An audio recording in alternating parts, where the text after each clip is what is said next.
Welcome to the News Hour. A curfew in downtown Los Angeles remains in effect tonight, and hundreds of anti-ICE protesters have been arrested in Los Angeles and multiple cities this week.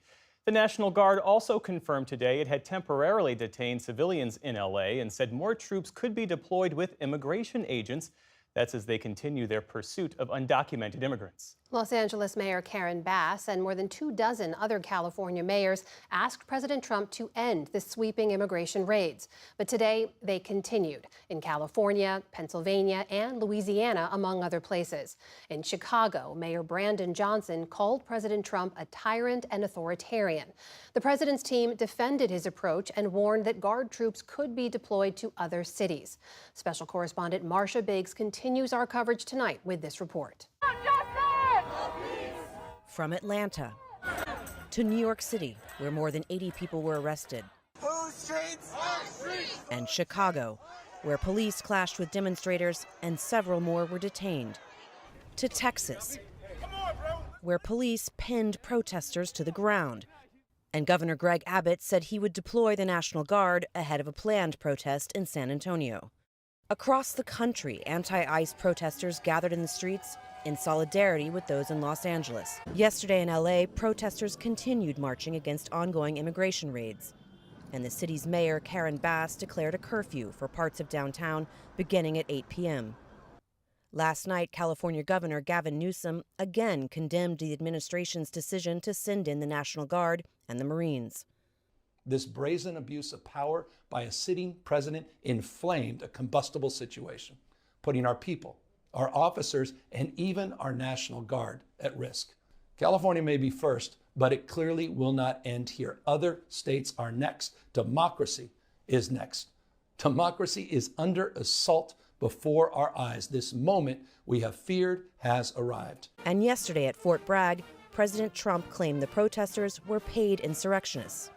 These are animals, but they proudly carry the flags of other countries, but they don't carry the American flag. They only burn it. We will not allow an American city to be invaded and conquered by a foreign enemy, and that's what they are. A lot of those people were led in here by the Biden administration. He vowed to keep the troops in LA, quote, until there's peace. Downtown LA vape and smoke shop owner Tony, who refused to give his last name, said he defended his business with pepper spray on Monday night after seeing looters breaking into neighboring stores. I'm an immigrant myself. I'm from Lebanon. I'm half Armenian, and I've been here for 10 years, and I would never do something like that to another business. Destroying businesses and making us spend thousands of dollars boarding up businesses is not fair for us. He supports having the National Guard on the streets to protect businesses. Where the protests are happening, it is peaceful, like at the buildings and stuff like that, but usually like at night, late hours, people are starting to start looting. I don't know if they're with the protesters or they're just taking advantage of the chaos that it's creating. But last night, the curfew and heavy police presence seemed to keep looters at bay across downtown. Lifelong Angelino Sarah Rascon says looting and violence are a small part of what's happened in recent days. It's unfortunate that that's what's highly televised and that's not what's happening. You know, 99% of us are here for peaceful protest and demonstration, and they taint the movement. She says she's here to show support for the city's immigrants.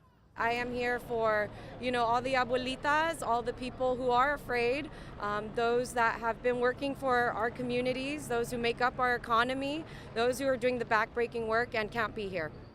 In nearby Glendale, the city this week terminated a long-standing contract that allowed ICE to use its jail to temporarily hold undocumented immigrants. Here we are in Glendale offering them much more than a cold basement. We're offering them a clean, safe place where they can collect their thoughts, take care of their affairs, speak to attorneys, be fed, be washed, clean up, and we're taking that away from them. Ara Najarian is Glendale's mayor. We clearly saw that we were on the target list, and that made us very uncomfortable. As the leaders of Glendale, our primary goal is to keep our residents safe, our businesses safe, our property safe.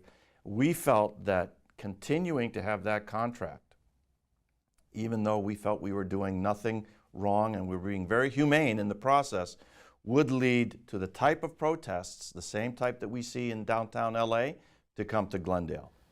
Najarian says the decision was difficult. Immigrant rights advocates praised the move, but the Department of Homeland Security said Glendale was standing with, quote, criminal illegal aliens over American citizens. I really take offense at the characterization that I stand with illegal aliens and criminals. I believe that we should enforce our immigration laws. I think when you're discussing these issues, they are very nuanced. It's not just black or white. We don't want to be an oppressive, authoritarian city. We have a city of 50% immigrants. My parents are immigrants. Most of my family are immigrants from Armenia. We've got a huge Armenian population here, Korean, Latino, Central American. We don't want to be the big bad guy, but we saw that we were giving an opportunity for respite along this process that now those detainees do not have. Standing against tyranny. Back in LA last night, thousands attended a vigil with faith leaders. Reverend Jamie Edwards Acton was in the crowd. If you're a daughter or son and your father was taken away, you're not just going to be grieving, you're going to be angry, right? You're going to be angry and you want justice, and so you're going to make that known. And so you're going to shout, you're going to scream, you're going to yell at people, but it's very few that take it beyond that, right? And so we're here to try to be to show that alternative, right? That nonviolent alternative. The crowd then marched to the federal complex nearby, where the National Guard stood watch. Like in previous nights, there were some tense moments outside the federal complex here. Police had to block roads and even fired rubber bullets to disperse the crowd. The crowd eventually thinned. Protesters are back at it again today, but after a calmer night, there are some small signs of a return to normalcy, with crews even out trying to clean up the graffiti in the area. But all of this is happening as we hear reports today of more ICE raids in various parts of the city. Amna? It's Marcia Biggs reporting for us from Los Angeles tonight once again. Marcia, thank you. Well, for more now on how lawmakers are viewing the protests and the president's response, we're joined by congressional correspondent Lisa Desjardins. So, Lisa, I know you've been speaking with members of Congress all day today. Let's start with the Republicans you've been speaking to. How are they viewing the president's actions? There is one overall theme for most Republicans. They support the president. They support the actions here. There is a small minority that has some questions about what's happening and maybe has an issue with the Marines themselves. But the vast majority of Republicans here on Capitol Hill that we spoke to today support the president. And they say three specific things. One, they're telling us that they think the situation in Los Angeles was too volatile, too dangerous. And they've even pointed to past situations, in their opinion, to say that California was not going to get the situation under control. Number two, repeatedly there is sort of a talking point, a messaging, and a belief by these Republicans that President Trump did need to take action because his job is to protect Americans. Number three, and this is important, Amna, Republicans today, many of them repeated this idea to me, that the Marines are there only to protect federal buildings and federal personnel. So while they weren't saying this was a red line for them, this was something that made it easier for Republicans to support active duty troops going into Los Angeles from President Trump. Now, we spoke to many Republicans today. I want to play a little bit of what some said, but many of them, while they're defending President Trump, were criticizing California Governor Gavin Newsom. So here's some of what we heard, starting with a California Republican. To be honest, my governor's on the wrong side of history. Like governors in the past who stood in the way of civil rights. I want to see rule of law. I mean, in the end, we can't rationalize or accept the violence and the burning of cars. So I think the president's doing the right thing. Well, this has been the dominant thought supporting the president from Republicans. I will say this conversation, this topic is not actually dominant itself on Capitol Hill. More members, left and right, seem to be focused on the president's budget bill.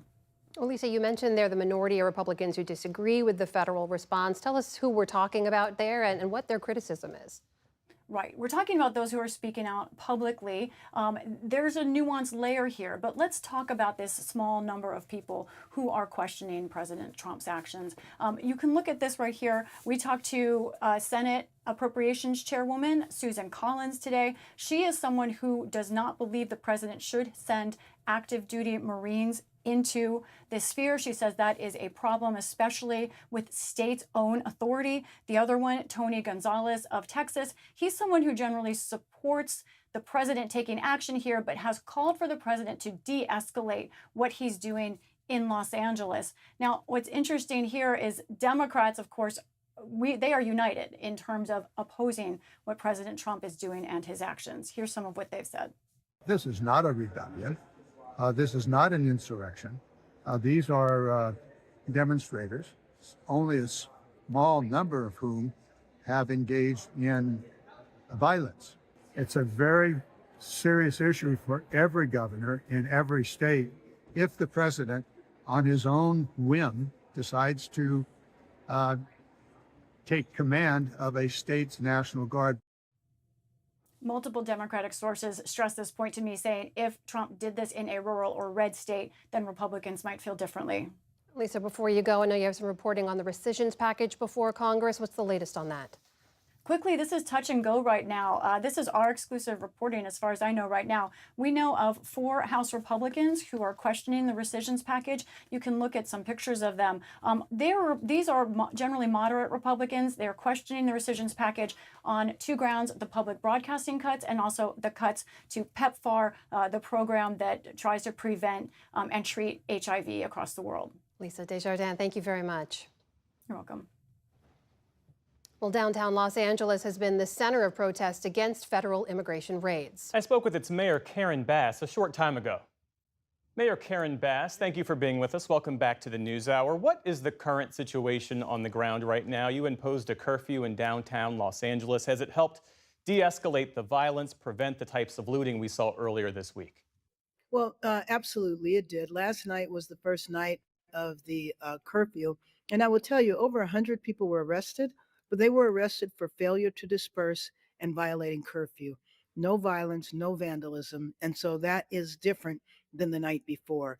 But when you ask what is going on in general, the city is quiet now. There are raids that are taking place today. Well, you and dozens of other regional mayors have called for an end to the federal immigration enforcement raids and the deployment of federalized troops. I want to ask about both of those matters. But on the immigration raids, I mean, generally speaking, how has it affected immigrant families, the business community, the broader fabric of Los Angeles? Well, and the broader fabric of Los Angeles is absolutely critical because there are sectors of our economy that are absolutely dependent on immigrant labor. And so I worry about the construction industry, the hospitality industry. There's a lot of overall economic impact to our area, but also most important to me are the impact on the families. Because when your husband goes to work in the morning and gives you a call and says, hey, I think I'm being detained, and you don't know if you're going to see him again, you don't know where he's being taken. Is he still in the United States? Has he been sent overseas? Are the people do they have any access to their family? Do they have any access to legal counsel? And it's my understanding that none of that is taking place. So it leaves the city with a blanket of fear, a blanket of mistrust and anxiety.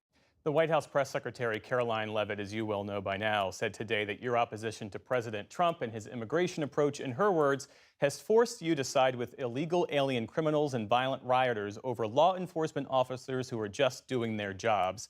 I have no doubt you take issue with that. But President Trump was elected on this pledge to enforce strict immigration laws. So what would a just, responsible immigration enforcement approach look like in your view, especially in a city like Los Angeles, which is a city of immigrants?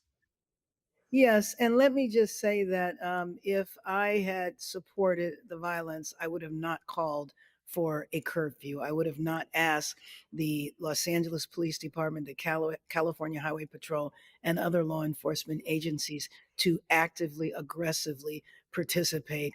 Well, I think when the president first came in, I think we were all led to believe that the focus was going to be on criminals, drug dealers, violent people.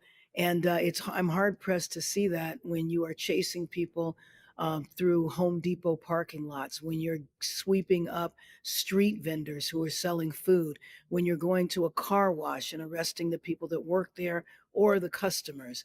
Those are all things that happen. The other thing that is happening is people who are here legally with papers, they go for their annual immigration visit to check in, as they are instructed to do, and they do that and they are being detained. With President Trump federalizing and deploying the National Guard and U.S. Marines over the objections of state and local leaders, what at this point is the level of communication and coordination aimed at managing their presence alongside local law enforcement?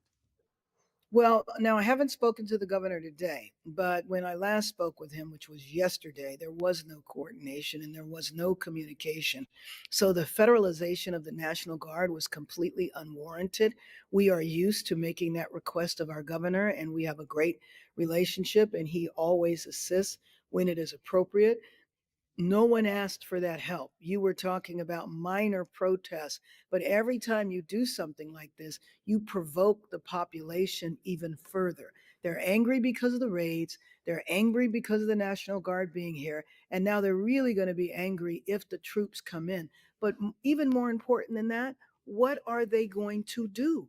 There is no reason for them to be here. Right now, the National Guard is protecting one building. That's it. They're not involved in crowd control or anything like that. You have said that you see Los Angeles right now as a national experiment in how far the federal government can go in asserting control over cities and states. What do you believe is the Trump administration's end goal? And what should other mayors, other cities take from what you've learned in this experience over the past week? Well, I think we are all going to have to look at legal remedies, but I think that we are fortunate in Los Angeles to have a highly organized, well-established immigrant rights sector of our nonprofit community, and so they are ready when things like this happen. They have a rapid response network. They know when detentions are happening. They have a bench of lawyers that can be in contact with people who are detained if they are allowed. That is their due process. That had been the behavior in prior administrations, but this time they are not being allowed. Final question. When President Trump calls the city of Los Angeles a trash heap, as he did yesterday, when his top aide, Stephen Miller, accuses you of siding with what he called an insurrectionist mob, to what degree does that complicate your ability to govern effectively and maintain the public confidence? Well, it doesn't really hamper my ability, but all it does is increase the anger in the city. It increases the anger. Now, I was there January 6th. I saw an insurrection. What is going on here is not an insurrection. And by the way, it's most important that I tell you that Los Angeles is 500 square miles. The area where the protests and sometimes, devolving into violence is probably about half a square mile. It's about 5 blocks in the downtown area. Now, the curfew that I called for covers 6 square miles, so it's a lot bigger than the protest area. But when you look at the pictures, especially national news, you think this is happening all over the city. Most Angelinos have no idea unless they're watching the news. You could go a few blocks away from where the protest has happened, and you won't know that there's anything happening in our city at all.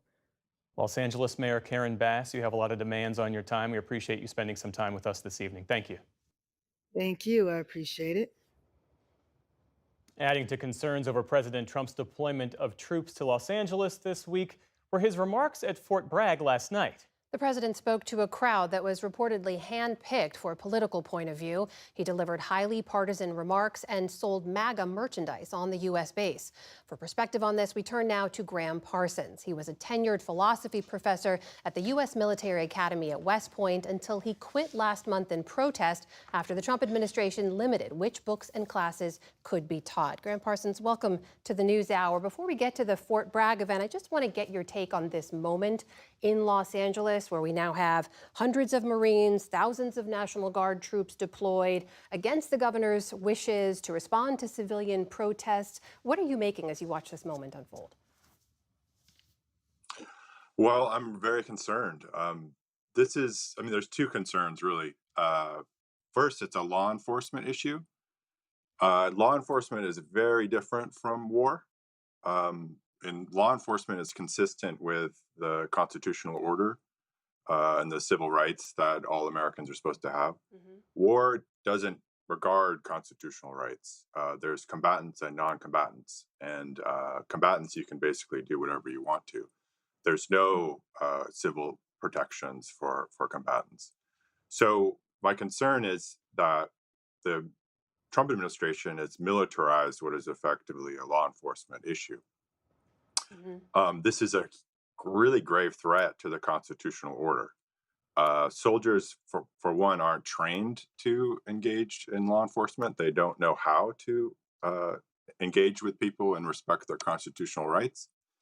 And then secondly, the Trump administration is teeing up a resort to potentially the Insurrection Act, which would effectively be the declaration of martial law, which is literally the negation of the constitutional order. So there's a really profound constitutional problem here. Well, let me ask Then you. the second issue, Please go ahead. yeah, sorry. The second issue is it's not just any law enforcement issue. It's a conflict over the policies of this particular administration. Okay, so it's a political conflict between opponents of the administration and the administration. And the administration has really leaned into this.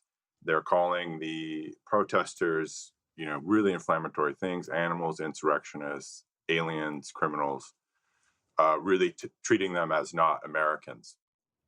Well, Graham, if I may, I do want to get to the Fort Bragg incident, because I know we spoke a bit about this earlier. And for those who missed some of the president's remarks yesterday, I just want to play a few moments of what he had to say. Here that is. The fake news, ladies and gentlemen, look at them all. Oh, what I have to put up with. Fake news. Yeah.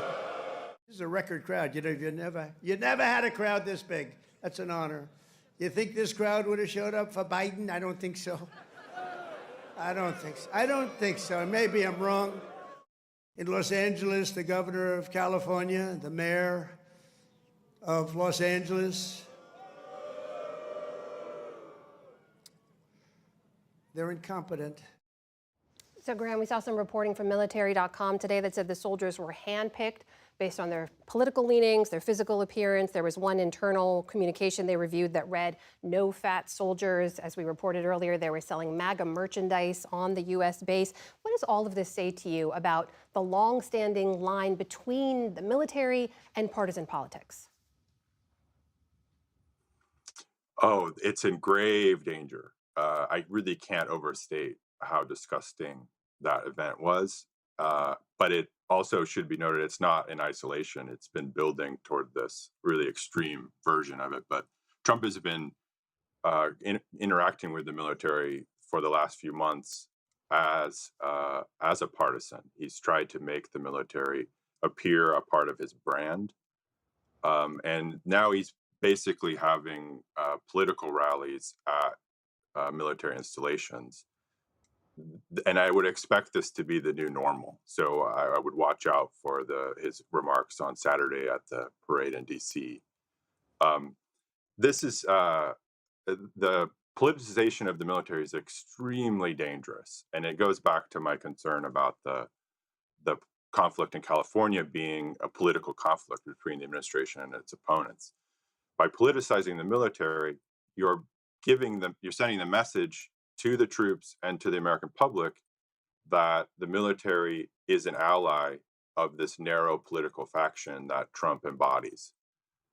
This is extremely dangerous, and we should all be very, very upset. So I have less than a minute here, but you mentioned that parade coming up this weekend. That's obviously to mark the Army's 250th anniversary. It also happens to be President Trump's 79th birthday. We have had military parades in the U.S. before, but briefly, if you can, what's different about this? What's different about this is the planners have explicitly said this is about President Trump. So the promotional materials that have come out have lauded the president and his America First policies for saving the military, in effect. So this is not just a celebration of the Army. It's a celebration of the president. So again, it's another example of using the military to support and build the brand of the president and his politics. Graham Parsons, formerly of West Point, we thank you so much for joining us tonight. Appreciate your time. Thank you.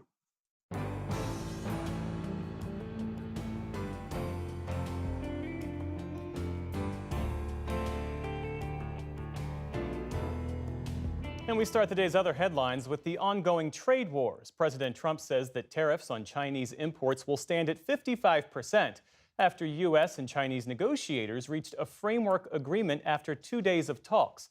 But that figure appears to be a combination of levies already in place, and no details of the agreement have been made public. Writing on social media, Mr. Trump said the deal is done, adding that China will resume trading rare earth minerals and other components that are critical for electronics manufacturing. In return, the administration would drop its plans to revoke visas from Chinese students studying in the U.S., among other concessions. But the president also said today that he and Chinese President Xi Jinping would have to sign off on any final deal. Against the backdrop of those ongoing China tariffs, new data show that U.S. consumer prices rose slightly last month. The U.S. Labor Department reported today that inflation rose 2.4% in May compared with a year ago. That's up slightly from a month before, but actually less than expected as higher costs for groceries and large appliances were offset by falling prices for cars and hotel rooms.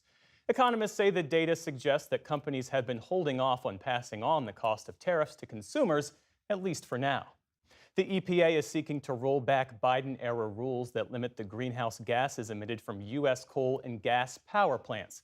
The agency also aims to loosen regulations on emissions of certain toxic substances like mercury. They're the latest efforts by the Trump administration to reverse policies aimed at curbing climate change. EPA Administrator Lee Zeldin says the effort will cut costs and free the industry from standards that he calls gratuitous. Rules were enacted seeking to suffocate our economy in order to protect the environment, seeking to make all sorts of industries, including coal and more, disappear, regulate them out of existence. Power plants are the second biggest greenhouse gas emitter in the country behind transportation. Environmental groups say they are prepared to challenge the rules in court. U.S. Defense Secretary Pete Hegseth dodged questions today about the Trump administration's plans to use a luxury jet from Qatar as Air Force One.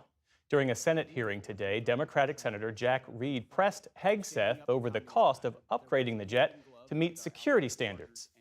You've signed a contract with a company to reconfigure the aircraft. What is the price of that contract? That cannot be revealed in this setting, sir. Why can't it be revealed in this setting? Well, this is the Appropriations Committee of the United States Senate. We appropriate the money that you will spend. The Pentagon said last month it had taken possession of the Boeing 747 jet, but there has been no formal agreement signed between Qatar and the U.S. that would finalize the transfer. Critics have raised security concerns about the plane and warned that the arrangement could violate the Constitution's ban on accepting foreign gifts. Billionaire Elon Musk appears to be doing some damage control after his public falling out with President Trump.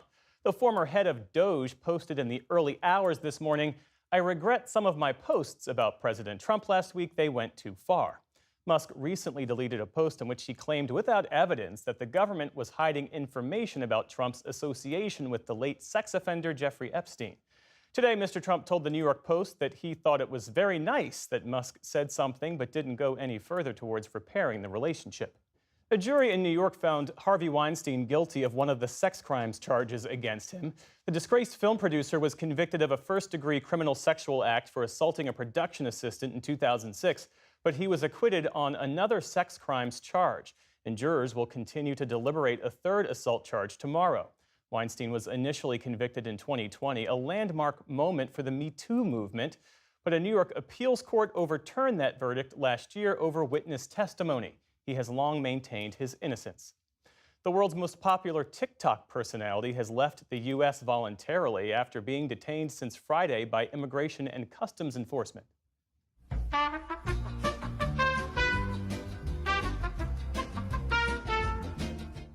Maccabi Lame is known as TikTok's silent star. He doesn't say a word in his comedy videos.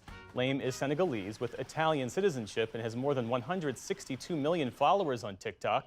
He'd allegedly overstayed his visa, that's according to ICE. The agency said in a statement that he was allowed to leave the U.S. without a deportation order, which could have prevented him from being allowed back into the country for up to a decade. Russia launched a new large-scale drone attack on Ukraine overnight. Authorities say 3 people were killed and at least 64 others were wounded. Kharkiv is under attack yet again.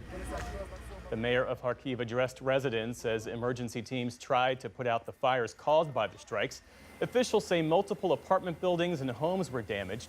Russia has launched some of its heaviest drone and missile strikes of the war in recent days. Moscow says their retaliation for recent Ukrainian attacks on Russia. On Wall Street today, stocks ended little changed as traders wait for more details on that U.S.-China agreement.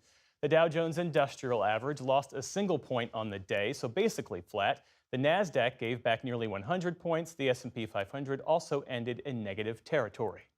And a passing of note, one of music's undisputed geniuses and the main creative force behind the Beach Boys has died. Senior arts correspondent Jeffrey Brown has this remembrance.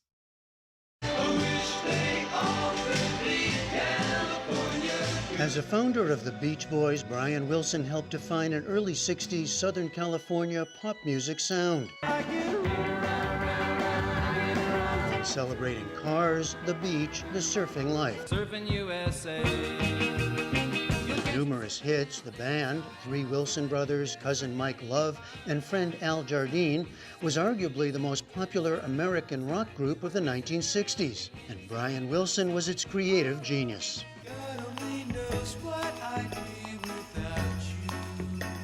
He would turn from the beach to the recording studio to change the sound of rock music again through experiments that led to the 1966 concept album, Pet Sounds. It was a hugely influential project, one that inspired the Beatles to new heights with their album, Sgt. Pepper's Lonely Hearts Club Band, a year later. Pet Sounds is widely regarded as one of the greatest rock albums of all time.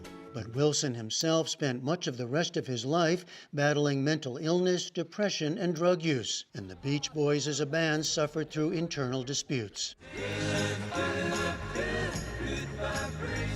The project Brian Wilson hoped would be his greatest achievement produced a huge hit single, Good Vibrations, in 1966, but release of the full album, titled Smile, wouldn't come until 2011. Wilson continued to perform occasionally in public, was celebrated at the Kennedy Center Honors in 2007, and published a memoir in 2016. When the Beach Boys were inducted into the Rock and Roll Hall of Fame in 1988, Wilson said this: I wanted to write joyful music that made other people feel good.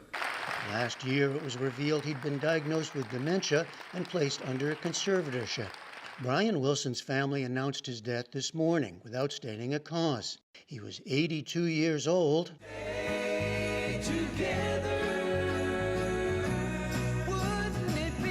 And his music, a soundtrack for millions, lives on. For the PBS NewsHour, I'm Jeffrey Brown. Still to come on the NewsHour, U.S. Ambassador to Israel Mike Huckabee discusses the ongoing conflict in Gaza. And Judy Woodruff visits an organization trying to build trust in communities. This is the PBS NewsHour from the David M. Rubenstein Studio at WETA in Washington, and in the West from the Walter Cronkite School of Journalism at Arizona State University. The bodies of 2 more Israeli hostages were recovered today in Gaza. One was Yair Yaakov, who was kidnapped from Kibbutz Nir Oz near the Gaza border on October 7th of 2023. His 2 children and partner were released earlier. The other hostage remains anonymous at their family's request. It's believed 53 hostages remain held by Hamas. 33 are thought to be dead. The recovery serves as a grim reminder of the human cost of the Gaza war, now 600-plus days into the carnage. How will it end, and what is the future for Palestinians who've borne the brunt of the death and destruction from Israel's campaign? For answers to those questions and more, I spoke earlier with Mike Huckabee, the U.S. Ambassador to Israel. Ambassador Huckabee, welcome back to the NewsHour. Thank you for joining us.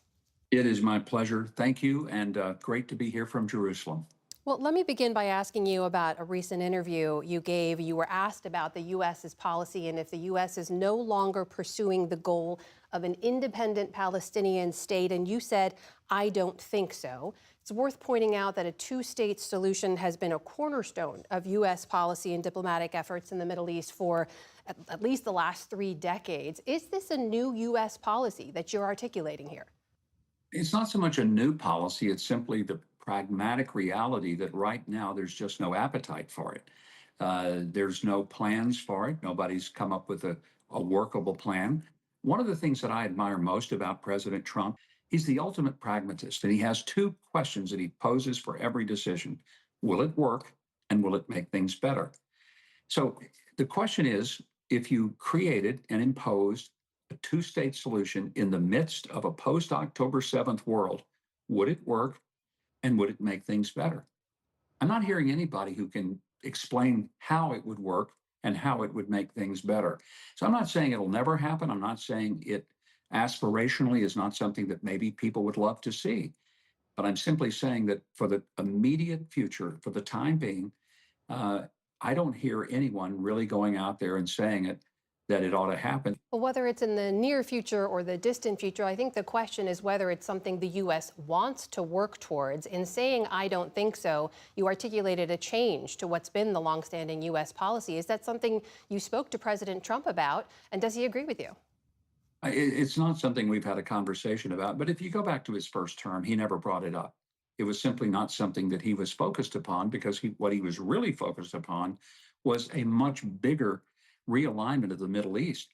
So he initiated the Abraham Accords, which I think were incredibly historic, and he invited the Palestinians to be part of that process. They refused. They walked away. They wanted no part of it. I think the president is poised to do something incredibly significant in his second term, and that would be a dramatic expansion of the Abraham Accords. Well, sir, as you know, the Abraham Accords were meant to be a precursor towards normalization between the 2 largest economies in the region. That would be Saudi Arabia and Israel. And we've seen the Crown Prince of Saudi Arabia, Mohammed bin Salman, say that there will be no normalization without an independent Palestinian state. So can there be normalization unless the U.S. is actively working towards a 2-state solution?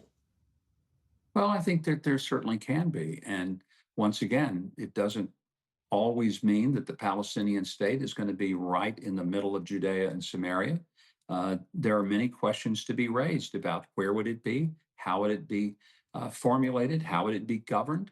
Where else do we suggest it might be? It's one thing to say we would, well, I said the French Riviera. France seems to really be just heavy on this whole idea. Ambassador, all due respect, is that a real suggestion that you would forcibly displace hundreds of thousands of Palestinians to the French Riviera?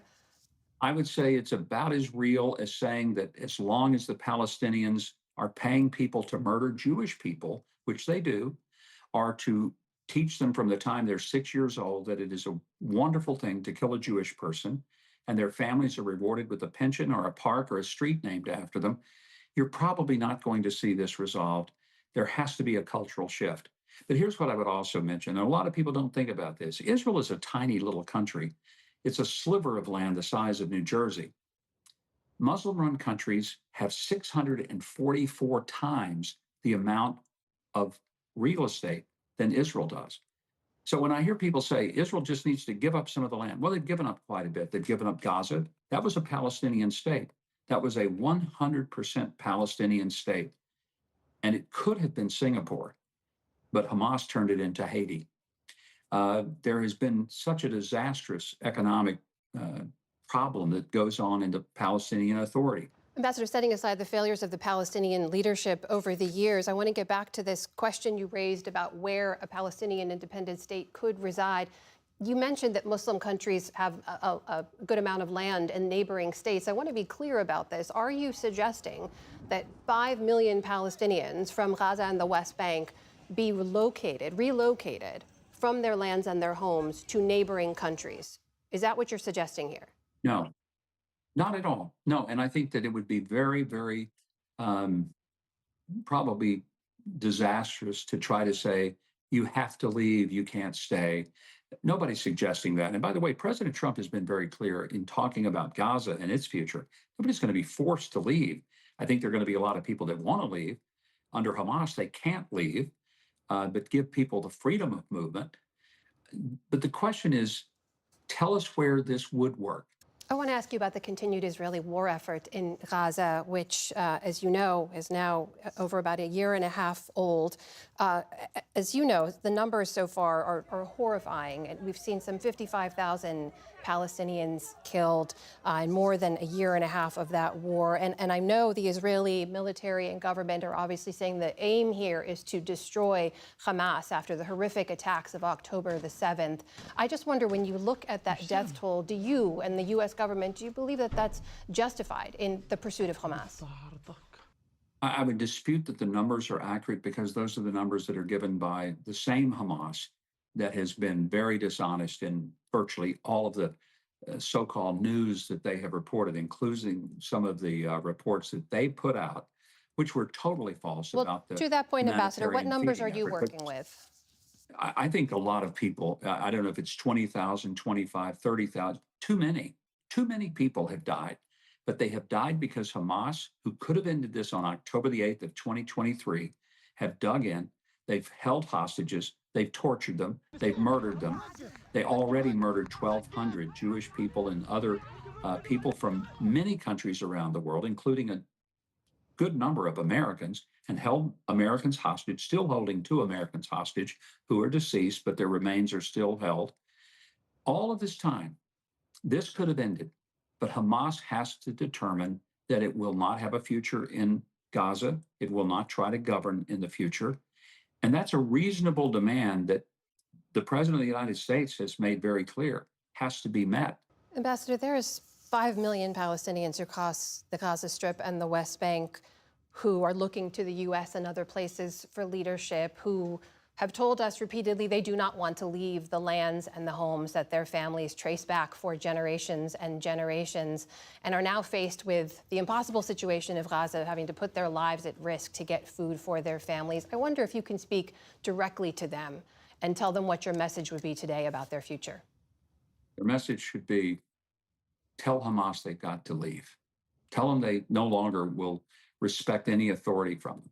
Don't allow them to continue to run your lives. You voted them into power back in 2005 when they took full control of Gaza. Ambassador, as you well know, more than half the population of Gaza is under the age of 18. They had nothing to do with that election. Surely you're not saying they should be held responsible for those actions. No, they should be set free. That's why we're trying to get Hamas out, because Hamas has made it so that most of the population is young. The older ones didn't have much of a life there. What did they do with the billions and billions and billions of dollars that were poured into Gaza to make it one of the most wonderful places on earth? But what did they do? They built tunnels. They built a tunnel system that is larger than the London Underground. And they did it for one purpose, to one day wake up and to murder Jews, slaughter them, massacre them, mutilate them on October the 7th, and then pledge they'd like to do it again. That's why we're in the mess we're in. As the U.S. Ambassador to Israel, Mike Huckabee, joining us from Jerusalem tonight. Ambassador Huckabee, thank you for your time. We appreciate it. It's been a pleasure. Thank you very much.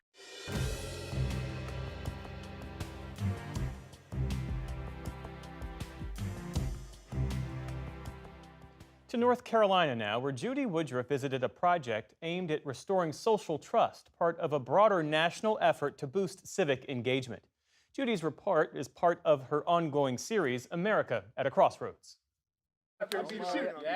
They gathered in a backyard in Raleigh on a recent Thursday night to play games, check in on their recent ups and downs, and reflect on what it means to be a man, on emotions, and on identity.